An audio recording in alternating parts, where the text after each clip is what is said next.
So an application of rational functions is a rectangular page is designed to contain 48 square inches of print.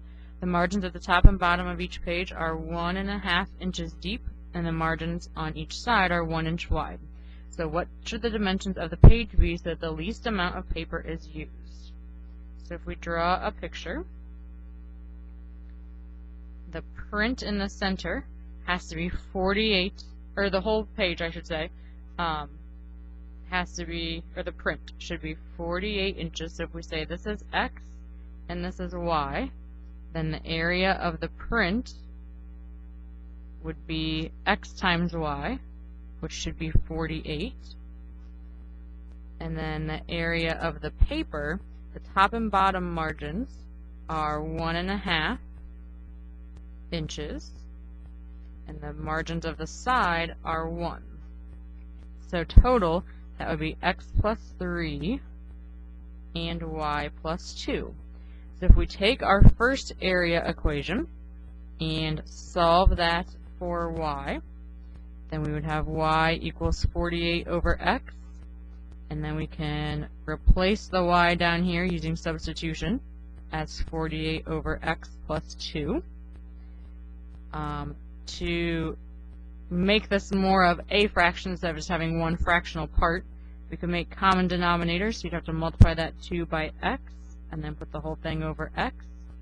And then when you multiply fractions, this is essentially over 1, so we would have X plus 3 times 48 plus 2X all over X.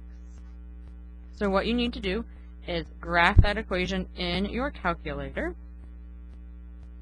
If I can get mine to work here. And if you go to your Y equals, you'll probably use lots of parentheses here. So we can do X plus 3 times 48 plus 2X. So that's our whole top, and we want to divide that by X. And I have found that the best window to use for this, we don't care about negative areas or negative measurements. So we can go like 0 to 20 on the X, and 0 to about 144 on the Y. So if you graph it, that would be part of the hyperbola. And if we want to minimize the area, you would do second trace minimum and scroll to the left of the minimum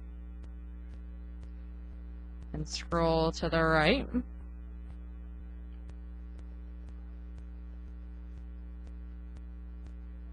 And your guess can be anywhere.